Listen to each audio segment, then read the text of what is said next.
talk to you about Manor Park's journey. So we're going to be talking about this journey. And so what I hope that you learn today is how to identify and match candidates into that best fit role. So we'll talk a little bit about that.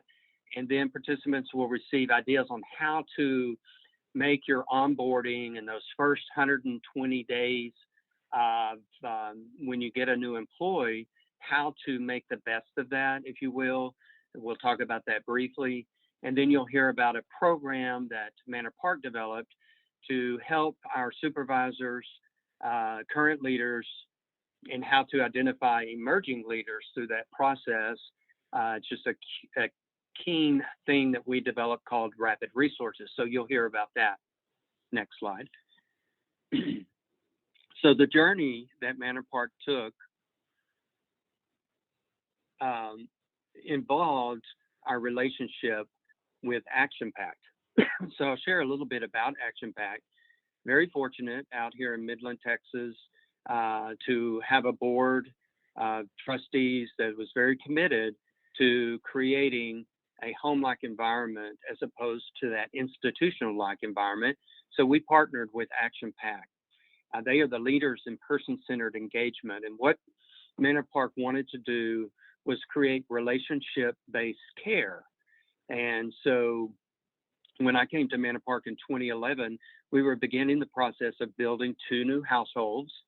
You've heard me talk about that. Each household has 22 residents. Each household has its own kitchen. And then we have what we call versatile workers. So you'll hear a little bit about that. But the whole concept with Action Pact was to create a voice for employees. So employees have a voice, and one of the things we use is a circle. And that circle process, without a desk in between your tables, you're actually in a circle. And it gives you an opportunity to hear from every single employee without being interrupted. And so that is one of the tools that we use from Action Pact. And one of the other tools was to develop action teams. And full disclosure here, you know, COVID has hit everyone very hard, and it's been very difficult to maintain those tools. But recently, we were talking as leaders in our community that we need to take a breath, take a break, and try to get back to the basics and try to implement these tools back into our lives. So the development of action teams creates high involvement, and you'll see how that works as we go through this journey. So we created an action team called Retention and Recruitment of Employees. Well, when the team got together, they decided that they had a commissioning statement, which really helps if you're doing this sort of thing, so that you know there's time constraints, you know how much money you can spend, and it kind of creates a template, if you will, for the team to be created and act. They decided to call this team Get 'em, Keep 'em, Grow 'em. And that was something we copied and stole from someone else, the title. And so I give her credit at the end of the resources that you'll see. But Get 'em, Keep 'em, Grow 'em was the name of our action team, and it was implemented to recruit and retain employees. So we had about 8 to 10 employees on this core action team. Next slide. So how do you determine if a candidate is a good culture fit? So here we are trying to create this new culture, creating a home-like environment. And so that you have a candidate that comes in, you, in the first part, have to know your company's culture. Recently, we went through and changed our core values. And as a team, we were starting to talk about how are we going to get these core values out to, you know, how are we going to do a marketing commitment to getting these core values out to all of our team members, of which Manor Park has almost 300 employees. You yourself have to know your company culture. And as we went through that process, our new core values, peace of mind, wellness, and also the other value is to have hospitality.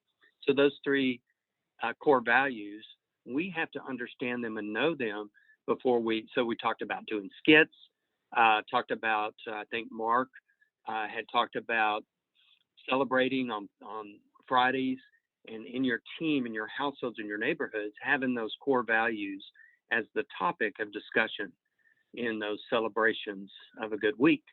So you've got to know your company culture. You've got to involve team members in the interview process. So you hear me talk about, we started a process of peer interviews. And so this was a household that had the social worker that was part of that neighborhood, part of that household. You had the CNAs, you had the LVNs, you had the clinical leaders. They were all part of this, so they became part of the interview process. And we also have what's called a neighborhood or household coordinator. And what we found during the process of working with Action Pact is that the CNAs were the best ones to do the job of a coordinator. So the coordinator, a household coordinator, takes on the responsibilities of like an administrator. And then they have a clinical leader that is the LVN or the ADON that works with them for that one particular neighborhood or household, which has 20 residents. So they started the process of doing interviews. And so we created these behavioral questions that they would have a template in order to ask 5 or 6 questions. And they worked on these behavioral questions. One of them was which, not related to healthcare necessarily, but it was this behavioral type question. You are one of 5 employees that's in one room in their cubicles. As an employee, you sit by the door, which has a trash can. Everybody goes to lunch. They usually go to the break room, or they eat at their desk, or they go out and have lunch, or bring it in a to-go box.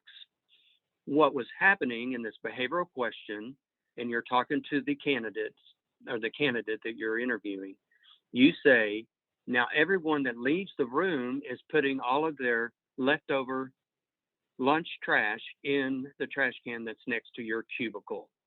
What do you do? So you let them answer the question. Before that, during the process of creating these behavioral questions, you develop what is the good answer, what is not a good answer, and what is the best answer. So you already have in your mind what is the answer you want to hear. How are they going to solve it? Are they going to just throw a fit? Are they going to go to the supervisor and just say, hey, this trash is bothering me, you need to take care of it? Or are they going to involve the whole team? So there are different behavioral questions that were developed, and then those are the ones you ask, and you had a grid where you would number it as 1, 2, or 3. They got it almost good, or best answer. Then another thing you can do is compare the candidate to successful employees that you have. You already have that star CNA or that star activity director. So you kind of get in your mindset, what does that person do? And then as you're interviewing, you kind of try to see if you have those qualities. Ask the candidate what they know about your culture. A lot of times we would have employees that say, I know Manor Park about Manor Park because of this, and that's why I want to work here. And those are a lot of times are the best ones. Ask the candidate about goals and passions that they have so you can get to know the candidate. Some basic stuff here, but I just wanted to share that with you. Next slide. Okay, personalizing onboarding and improving mentoring. So I mentioned to you that we had this action team, Get 'em, Keep 'em, Grow 'em. Well, the Get 'em, Keep 'em, Grow 'em team decided to create an onboarding subcommittee and and a mentoring subcommittee. They went out to each of the neighborhoods, each of the departments. So they would have someone from accounting, a CNA, a transportation driver, a dietary person, dietary aide that would be in the onboarding subcommittee. So what you're doing is you're high involvement. The more people that you can get involved. And so you give them the tools in order to talk and discuss about onboarding, and then they come up with the solution, and it really is a great way to do it. The mentoring sub-team also, work toward how do we mentor? Do we want a career ladder? What does a career ladder look like? How do we educate? How do we bring people in? What does the first 3 days look like? What does the first 7 days look like? So those types of things. Next slide. So what does that first day look like? This is one of the tools that we use for the household team member orientation checklist. Stephen Nelson did a good job of creating this when he was our household administrator. We required them, the leaders of that team, to have lunch with this household coordinator and the nurse leader. So anyone that comes on board as a virtual worker, as a CNA, they would then have lunch. And then we would assign a buddy employee. So that buddy employee would know what their duties were as far as their job role as a buddy. And then we reviewed that person that is working with that new employee would do these key policies, trying to, again, teach the concepts that we have. We had some videos that we would show. We talked about Caleb's basket, which is about memories and how your day-to-day activities affect a resident's life, the power of the circle. So you see there some of the things that we talked about. And then there was the versatile worker training. All of our employees are required to go to Surf Safe. They have to do housekeeping and laundry on site. So the CNA is becoming that versatile worker. They have to know how to interview. They have to know how to do activities. And then customer service and conflict resolutions and some other things that are involved. Next slide. So get them, keep them, grow them. As a team, we started off reviewing better jobs and better care solutions you can use. So I want to talk to you a little about better jobs and better care. BJBC is a research and demonstration program that was funded by the Robert Wood Johnson Foundation. And since 1972, this foundation has supported research and program funding targeted some of the America's most pressing health issues, from substance abuse to improving access to quality health care.